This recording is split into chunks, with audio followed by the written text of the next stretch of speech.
Hello અને નમસ્કાર મિત્રો, કેમ છો બધા? મજામાં ને? મિત્રો, હું મહેતા ફરી એકવાર સ્વાગત કરું છું તમારું તમારી પોતાની ચેનલ પર. મિત્રો, શરદી, ઉધરસ અને કફ આ ત્રણે એવી બીમારીઓ છે કે જે અત્યારે શિયાળાની સિઝન ભરપૂર જામી ગઈ છે અને આ સિઝનમાં થવી એ ખૂબ જ સામાન્ય વસ્તુ છે. મિત્રો, આમ તો વાત કરવા જઈએ ને તો શરદી, ઉધરસ અને કફ એ તમને લાગે છે સામાન્ય, પરંતુ જે લોકોને થાય છે તે પોતે જ આ વસ્તુની પીડા સમજી શકે છે, કારણ કે તેનાથી આપણું આખા દિવસના જે કાર્યો છે તે ખોરવાઈ જાય છે. કોઈ જગ્યાએ આપણું મન નથી લાગતું અને કોઈ કાર્ય છે તે સારી રીતે નથી કરી શકતા અને આનાથી એકદમ બેચેનીનો પણ અનુભવ થાય છે. જો તમે લોકો પણ આવી સમસ્યાથી પીડાઈ રહ્યા છો તો ચોક્કસથી આજનો આ વિડીયો છે તમારા માટે. જી હા મિત્રો, આજના આ વિડીયોમાં આપણે લોકો ચર્ચા કરવાના છીએ. સૌથી પહેલાં તો હું તમને લોકોને 4 થી 5 એવી વસ્તુઓ જણાવવાનો છું કે જેને આપણે લોકો હેલ્ધી સમજીને, તંદુરસ્તી માટે સારી સમજી અને ખાઈ રહ્યા છીએ, પરંતુ ખરેખરમાં તો તે આપણા શરીરની અંદર કફને વધારવાનું કાર્ય કરે છે.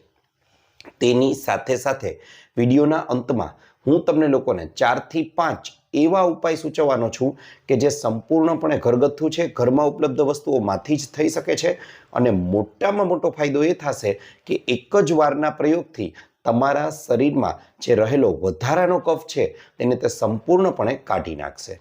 કઈ રીતે અને શું કરવાનું છે, ચાલો જણાવી દઉં. મિત્રો, સૌથી પહેલાં તો એવી કઈ 5 વસ્તુઓ છે કે જેને આપણે લોકો હેલ્ધી સમજીને ખાઈ તો રહ્યા છીએ, પરંતુ ખરેખરમાં તે આપણા શરીરમાં કફ વધારવાનું કાર્ય કરે છે. તો તેમાં નંબર 1 ઉપર આવે છે કેળા. જી હા મિત્રો, કેળા છે તે એવા ફળ છે કે જે આપણા શરીરમાં ખાવાને પરિણામે હિસ્ટેમાઇન નામનું જે રસાયણ છે તેમાં વધારો કરે છે અને હિસ્ટેમાઇન રસાયણ વધવાને કારણે તે આપણા શરીરમાં કફનું ઉત્પાદન વધારે છે અને પરિણામે આપણા શરીરમાં કફ છે તે વધી જાય છે. હવે શિયાળાની ઋતુમાં તમે કેળા છે તે ખાધા વિના રહી જ નથી શકતા અને કેળા ખાવા જ છે જો ફરજિયાત, તો પછી તમે લોકો તેના પર મરી પાવડર ભભરાવી અને નિયંત્રિત માત્રામાં ખાશો તો તેનું નુકસાન છે તે ઓછું થઈ જશે. અને જો મારું માનો તો મિત્રો, કેળા છે તે તમને શરદી, ઉધરસ કે કફ હોય તો ન ખાવા જોઈએ.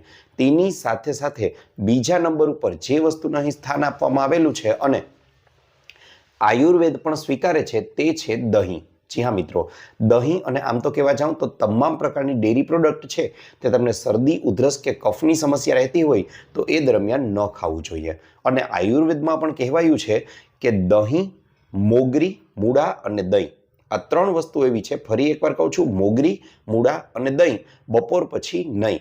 આ નિયમ તો તમામ લોકો માટે લાગુ પડે છે. એનો મતલબ કે બપોર પછી આ 3 વસ્તુઓ ન ખાવી જોઈએ, પરંતુ જો તમને શરદી, ઉધરસ અને કફ છે તો ચોક્કસથી તમારે લોકોએ દહીં છે તેનું સેવન ન કરવું જોઈએ.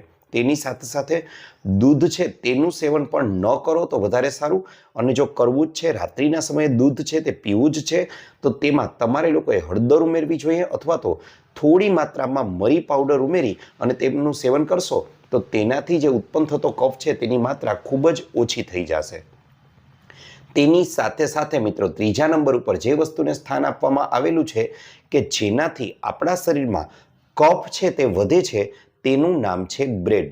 જી હા મિત્રો, બ્રેડ છે તેનાથી પણ આપણા શરીરમાં કફની માત્રા વધી શકે છે. માટે તમને લોકોને શરદી, ઉધરસ, તાવ, કફની સમસ્યા રહેતી હોય તો એ દરમિયાન તમારે લોકોએ બ્રેડનું સેવન પણ ટાળવું જોઈએ, અવોઇડ કરવું જોઈએ. આ ઉપરાંત ચોથા નંબર ઉપર જે વસ્તુને સ્થાન આપવામાં આવેલું છે તેનું નામ છે ચોખા.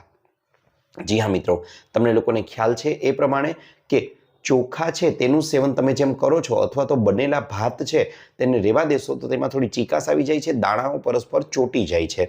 આવું જ કાર્ય આપણા શરીરમાં પણ તે જઈને કરે છે અને કફ ઉત્પાદનમાં પણ વધારો કરે છે. માટે ચોખા છે તેની માત્રા ઓછી કરી દેવી જોઈએ અથવા તો ચોખામાંથી તમે લોકો જ્યારે ભાત બનાવવા માટે મૂકો છો ત્યારે અમુક ગરમ વસ્તુઓ છે, જેમ કે તમને લોકોને વાત કરવા જાઉં તો તમાલપત્ર છે, મરી છે, લવિંગ છે, તજ છે, આવી વસ્તુઓના 1-2 ટુકડાઓ તેની અંદર ઉમેરી દેશો તો તેનાથી થોડી તેની તાસીરમાં ગરમી આવી જશે અને પરિણામે તે એટલું નુકસાન આપણા શરીરને નહીં કરે.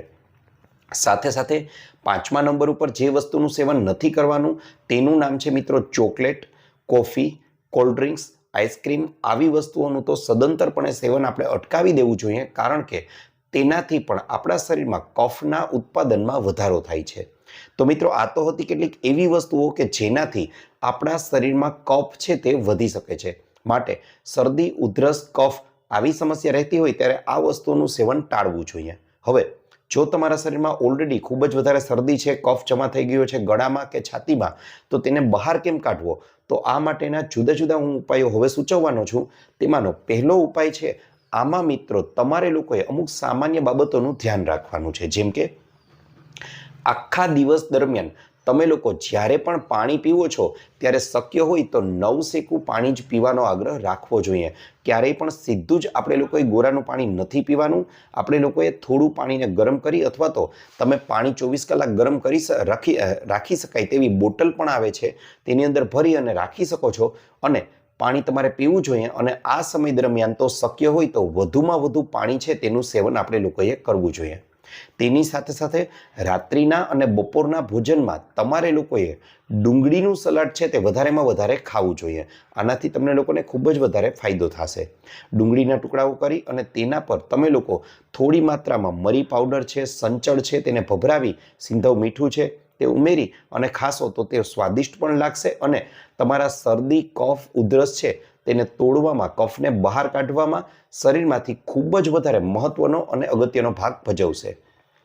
આની સાથે સાથે મિત્રો એક અક્ષીર ઇલાજ સૂચવું છું. તમારે લોકોએ 1 ચમચી જેટલો આદુનો રસ લેવાનો છે. આ માટે આદુની છાલ ઉતારી તમે સાણસી વડે પણ આદુને દબાવી અને 1 ચમચી જેટલો રસ કાઢી શકો છો. 1 ચમચી જેટલો આદુનો રસ લઈ લેવાનો છે અને તેમાં 1 ચમચી જેટલું મધ ઉમેરી દેવાનું છે. યાદ રહે, મધની ગુણવત્તા શુદ્ધ હોવી જોઈએ. બંને વસ્તુઓને મિશ્ર કરી બરાબર રીતે હલાવી અને તેને ચાટી જાશો ને, આ પ્રયોગને સવારે અને સાંજે 2 વાર તમારે લોકોએ કરવાનો છે. આનાથી તમારા કફમાં જબરજસ્ત ફાયદો થશે. તમારા ગળામાં રહેલો જે કફ છે તે ધીમે ધીમે ઓગળી અને પેટમાં વયો જશે અને તેનો તમારા શરીરમાંથી નિકાલ થઈ જશે. આ પ્રયોગ પણ કરી શકો છો, તેનાથી ફાયદો થશે. આ ઉપરાંત મિત્રો એક ઉકાળો તમને સૂચવું છું, તેનાથી પણ તમારા શરીરમાં જબરજસ્ત ફાયદો તમને કફની સમસ્યામાં જોવા મળશે. આ માટે તમારે લોકોએ 1 ગ્લાસ જેટલું પાણી લઈ લેવાનું છે. હવે આ 1 ગ્લાસ જેટલું પાણી લઈ તેમાં થોડું આદું લઈ તેના ઝીણા ટુકડાઓ કરી ઉમેરી દેવાના છે. તેની સાથે સાથે અડધાની પણ અડધી ચમચી જેટલું આપણે લોકોએ હળદર ઉમેરી દેવાની છે. 3 થી 4 દાણા મરી લઈ અને તેનો પાવડર બનાવી તેને પણ તેમાં ઉમેરી દેવાનો છે. સાથે સાથે અડધી ચમચી ગળોનો રસ, જી હા મિત્રો, ગળો જે આવે છે તેનો રસ લઈ લેવાનો છે અને તે અડધી ચમચી જેટલો ઉમેરી દેવાનો છે. 7 થી 8 તુલસીના પાન ઉમેરી દેવાના છે અને હવે આ પાણીને ઉકળવા દેવાનું છે. ક્યાં સુધી? તો આ પાણી ઘટીને ચોથા ભાગનું રહી જાય, એટલે કે અડધાનું પણ અડધું રહી જાય ત્યાં સુધી. અને મિત્રો યાદ રહે, આ પાણી જ્યારે ઉકળે છે ત્યારે એ પાણીને ઢાંકી દેવાનું છે કે જેથી એની અંદર રહેલી ઔષધિઓ છે તેના ગુણ તેમાંથી ઉડી ન જાય, તેમાં ને તેમાં રહે. ઢાંકી અને ગરમ થવા દેવાનું છે. ચોથા ભાગનું પાણી રહી જાય ત્યારે ગેસને બંધ કરી દો અને પાણીને ઠંડુ થવા દો. નવશેકું પાણી રહે ત્યારે તેને ગાળી લો અને હવે ગ્લાસમાં એક જગ્યાએ બેસી અને શાંતિથી ઘૂંટડે ઘૂંટડે પીવાનું છે. હા, તમે લોકો આમાં સ્વાદ માટે થોડું લીંબુ છે તે ઉમેરી શકો છો અને અડધીથી 1 ચમચી જેટલું મધ પણ ઉમેરી બરાબર રીતે હલાવી અને આને પીશો તો મિત્રો ગમે તેવો કફ જામેલો હશે, ગમે તેવો તમારો અવાજ બેસી ગયો હશે, તમારા જામેલો કફ છે તે ખૂબ જ સરળતાથી બહાર કાઢી શકાશે. આ ઉપરાંત મિત્રો બીજા ઉપાયની વાત કરવા જાઉં તો આમાં તમે લોકો નાશ પણ લઈ શકો છો. આ માટે તમે લોકો જુદા જુદા મશીનો આવે છે નાશ લેવાના, એ પણ લઈ શકો છો. હવે માનો કે તમે એ નથી લેવું તો સામાન્ય પાણી છે તેને એકદમ ઉકાળી લઈ અને આપણી જૂની પદ્ધતિ કે માથા પર ટુવાલ ઓઢી અને આ રીતે નાશ લેવાની છે તેને પણ લઈ શકો છો.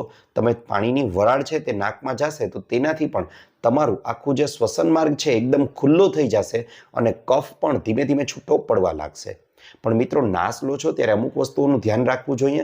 તમારી આંખો છે તેને બંધ રાખવાની છે. તેની સાથે સાથે ઘરમાં પંખો પણ બંધ રહેવો જોઈએ અને તમે જ્યારે નાશ લઈ અને પૂરી નાશ કરો છો ત્યારે ટુવાલને ઊંચકો છો તો એક નાશ લઈ લીધાના 1-2 મિનિટ પછી ટુવાલને ધીમે ધીમે ઊંચકી અને પછી જ મોઢું બહાર કાઢવાનું છે. આનાથી તમારા શરીરમાં ઘણા બધા અને જબરજસ્ત ફાયદાઓ જોવા મળશે.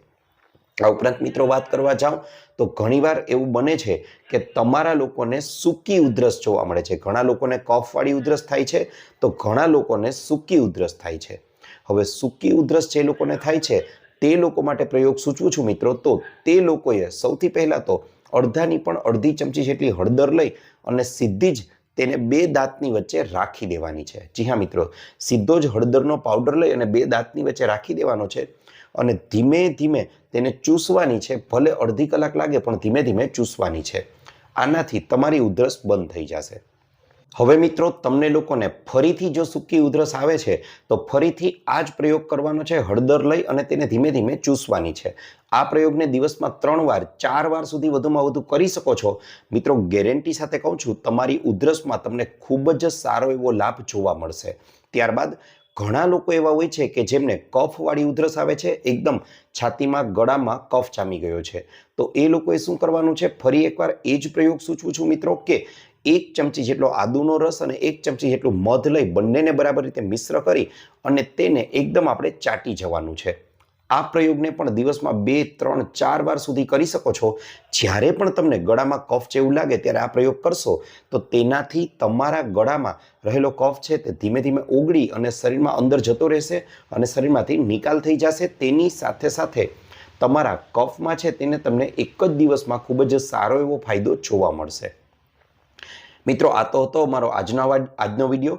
આશા રાખું છું આપને મારો વિડીયો ગમ્યો હશે.